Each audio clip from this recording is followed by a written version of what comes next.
There is so much to holistically feeling great and even better feeling forever young. It takes physical, mental, emotional, and spiritual care all around, which is today's topic.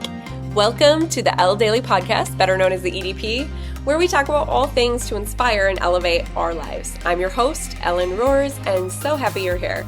This podcast is sponsored by Buzzsprout, so be sure to hit the like and subscribe button on the platform you're joining me on, whether it's YouTube, Spotify, iHeart, or even the Buzzsprout site. If you're a return guest, I appreciate you so much.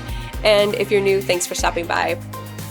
Every podcast, I'll share an inspirational quote, affirmation, and discussion. We'll have a discussion to follow. Most days, it's just you and I together, but occasionally I'll bring on an inspirational visitor to interview. And you will absolutely see why I love them and how we will learn and grow from them. Today is just you and I will say it's kind of a special fun day. It's Sunday, but it's actually my Saturday. So my company, Veristat, has given all of us employees Monday off just for a mental health day. So super fun to have that. So I thought, you know what better use to use my mental health day than to interview a special guest. Let's dive right into the quote of the day. It is a good one and it relates well to today's topic. So here you go. Start now, optimize later. Start now, optimize later. An even better way to say it, and I do not know who said this, so I'm going to quote it anyways. Enthusiasm is common, endurance is rare. Enthusiasm is common, endurance is rare. So this is definitely a challenge that I know I accompany, or maybe some of you do too. So it's not necessarily the lack of my passion. I always have the passion and the excitement for it. The challenge I have is scheduling time. I tend to put my focus on work or the things I have to get done. So some of these fun passions that I do, it's just trying to fit them into the nooks and crannies of my life. And I'm sure you can maybe relate, right? Whether you just started something new or you're trying to keep something up. Maybe your new routine is a certain workout or diet. Maybe it's a side hustle you're wanting to do. Whatever it is, you know what you need to do to make it happen, right? We all know it. We just need to make it happen. So with that, let's affirm ourselves. Here you go. I have the power, intelligence, ability, and grit to achieve any goal. I have the power, ability, and grit to achieve any goal. And you absolutely do. So I want you to say that daily until you get your new affirmation from me. I am true to myself and my personal values. There's another one you could add to that. I am true to myself and my personal values. We are all so different. We have so many similarities too, though. And I think you've heard me say this before. You set yourself up for disappointment if you expect others to act as if you would. And you also lose yourself a bit you lose yourself and you do yourself a disservice by acting as you think others see you or expect to see you. Often the people pleaser in me can come out. And when I eliminate the people pleaser, oh my goodness, I feel so much better. So one thing I think about is the older I get, the more I realize, you're never going to make everybody happy. There's probably always going to be a person that you piss off. So just be true to yourself, be authentic and know your personal self and your values. With that, we're going to jump right into today's topic. So what does it mean to you, or what does it mean to you to be forever young? Define it in your own terms. Whether you write it down, journal it, or just think of it in your mind. Being forever young means something different to all of us. And, at different stages in our lives, there can be different aspects to it. And so I'll share mine. And, the older I get, me being 40 plus now, I think feeling physically good, pain-free is key. So when it comes to the physical bit, I want to be agile, strong, flexible, have high energy. I want the desire for intimacy. I want a positive, good sexuality. I want to feel well-rested, well-rounded, beautiful inside and out. Mentally, I want to feel strong, confident, self-assured, proud, happy. I want to go with the flow. I want to be able to forgive, forget, not dwell in the past. I want to be present and grateful for the now, but very excited for the future. And then the financial aspect. I love feeling financially fit. I can tell you in my early 20s, I was not always there. I was in debt. I knew very little about investment. And I have learned so much along the way, right? So 20 years does a lot for someone. And I've learned how to monopolize and grow on the financial levels. Often people will tell you money isn't important, and that's fine. I do differ a bit. I believe that money gives us the opportunity to live a full life. So it allows me to do my hobbies. I love to travel. I love good food. I have hobbies. I don't necessarily golf or fish, but if you are a golfer and fisher, you know how expensive that can be. A boat, golf clubs, right? So the more we have that financial abundance, the more abundance we have all around. And then the spiritual aspect, being able to find something, whether it's going to church for you or meditating, and just having a community is key. And then emotionally feeling empowered in the mindset. So today is going to really be a high level because there's so much to this. So each category I'll kind of talk briefly about, but I do have this PowerPoint I've created that goes much more into the specifics. It's much more in depth. And for today's purpose, we're going to go right into the physical aspects because you know what? If you're not feeling physically well, as I mentioned earlier, your body, your space, it's so hard to be in a positive mindset, emotional, financial, and spiritual well-being if you aren't physically fit, as I can say. So exercise regularly. This has really so many benefits for physical, mental, and spiritual health, including your mood, increased energy levels, and definitely reduces the chronic chances for chronic disease. Diet, I probably could have put this one first. I have it as number 2, but to me, diet and physical health go hand in hand. You know, diet is really a healer. It definitely eliminates chronic diseases. There are so many different options out there for diets, and what works for you I think is key. I just started intermittent fasting 3 years ago, and if you would have told me 5 years ago that I'd be intermittent fasting, I would have said you're nuts because I love my breakfast. Anyways, it's one that works for me, may not work for all, but hey, I say always worth giving something to try. So managing stress is key. Oh, and I forgot, 3 is mindset. 4 is managing stress. So anything that you can do to develop stress management techniques. For me, it's being mindful, meditating. This whole channel is really about, or this podcast really is about mindset. And then I have 5 as practice good cleanliness. So obviously the hygiene makes sense, right? But it's really more about even your space, making sure that you feel good in your space. You know, how is it set up? How are you decorating? Do you keep it clean? And then your day-to-day cleanliness. Like I love to get my hair done, my nails. If you're a gentleman, maybe you need to get your beard trimmed, your eyebrows, maybe the nose hairs, whatever it is, right? 6 would be having those relationships, maintaining your friendships, your family connections, all of that. 7 is mindset, like bringing, I already said mindset, but I'm saying more about the brain, maintaining cognitive function, which really helps to reduce the age but by just challenging your brain, whether it's a puzzle, maybe learning something new, reading a book. And then I would say 9 is cultivating a sense of purpose. So if you can really feel that you have a meaning in life, which I know for me, I was kind of feeling like I was floundering there a bit when I found out, oh my goodness, I'm not going to be a mom. I still have yet to be married, which all fine. So cultivating a purpose with this podcast, YouTube channel, career for me too.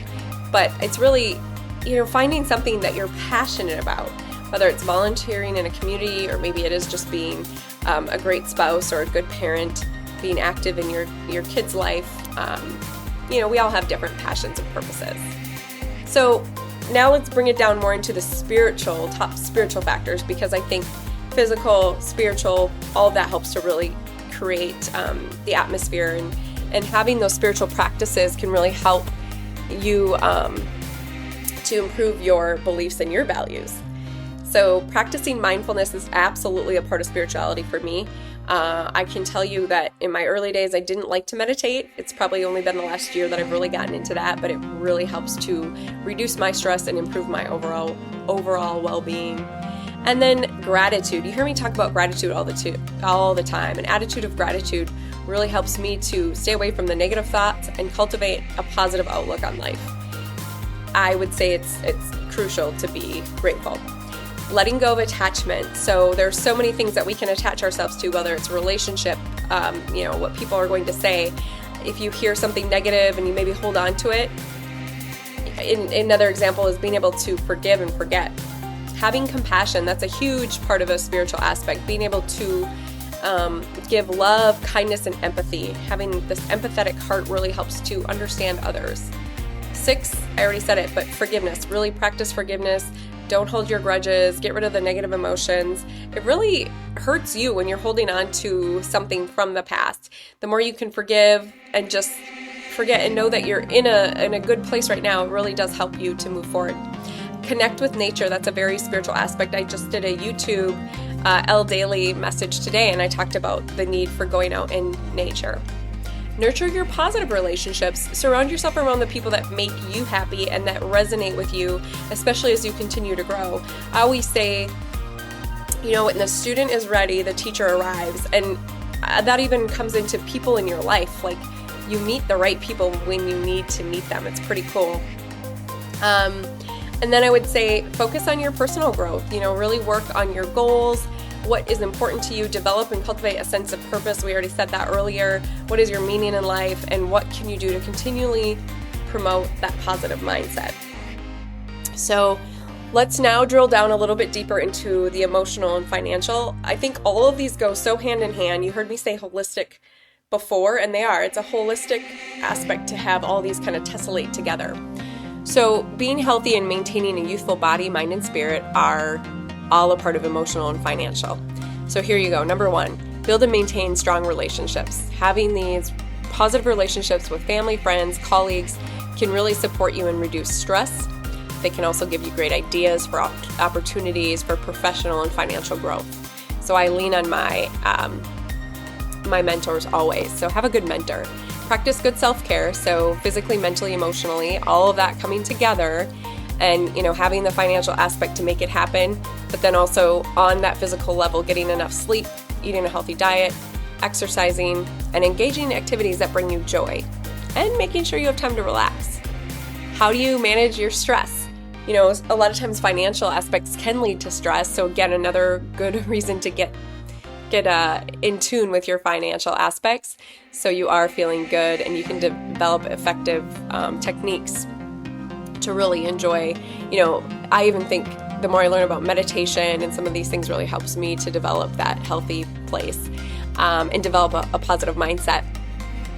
And we talked a lot about gratitude already, focusing on the present moment, reframing these negative thoughts. So if all of a sudden a thought comes in, just reset your mind with something positive. Like, how is this going to serve me? I would say another aspect to emotional and financial would be setting realistic goals. I tend to set big goals, and it can be a bit overwhelming. So if you can set a goal and look at the day-to-day and little bits at a time, that really does help.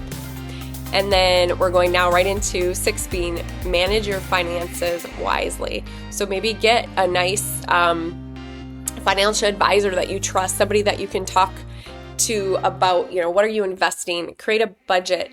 Avoid unnecessary debts. Thank goodness I'm out of debt now, but I sure felt the burden of that back in the day. So invest in yourself and invest in a financial coach, a personal coach, anybody that can help to promote your growth and your progress on the emotional and financial levels. I always say pursue additional training, education, attend workshops, conferences, and again, seeking out those mentors and coaches. You can never spend too much on good coaches and mentors. Stay connected and ensure that you are focusing on your passions and your interests. All of those passions, interests can really provide you with a sense of, again, purpose and fulfillment. It's true how purpose really does give us like a reason to live. Seek support when needed. It is a strength to be able to ask for support, whether it's a loved one, and I'm not always good at this, whether it's a loved one, therapist, or financial advisor. It is truly a sign of strength, and it moves you towards better, emotional and financial growth and health. So I know sometimes I'm afraid to admit when I don't know what to do, but it's like people want to be there to support you. So, and then finally, practicing a sense of gratitude. It really helps, when you cultivate gratitude, it is a positive outlook on life, and it will just stimulate all sorts of goodness on the emotional, financial abundance as well.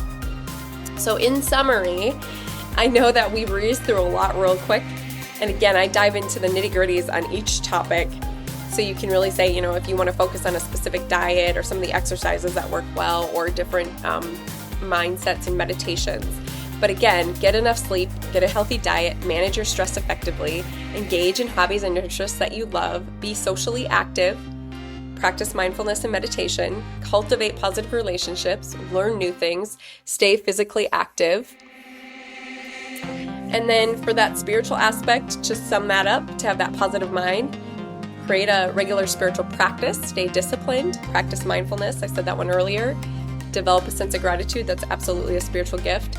Let go of attachment, foster compassion for others, practice forgiveness, connect with nature. Nature brings definitely a spiritual connection. Nurture your positive and engage and focus on your relationships that are positive for you. That will help you body, mind, and spirit. And so finally, continue to build and maintain those relationships. Practice good self-care. It's very obvious, but sometimes it's a good reminder that we need. Develop a positive mindset. Create realistic goals. Invest in a personal and professional coach or work on your development. And stay connected to your passions and interests. Seek support when needed. And cultivate a sense of gratitude is how we'll end it, because you've heard me say that like multiple times, but what do they say? 3 times to really take it in. So yes, absolutely. Cultivate a sense of gratitude. I'm moving my desk here closer because it is getting dark. And I am sending you all, well, if you're watching on YouTube, you notice that it's getting very dark. If you're listening on the podcast, you probably can't tell. But anyways, I am sending you all so much love, and I realize that I gave you a lot in 16 minutes. So check out the PowerPoint. I think you'll find that that's very beneficial, and I can really dive into it much more deeper and kind of give you some more granular details versus the big picture. All right, have a wonderful, wonderful week, and I will see you next time. All right, bye.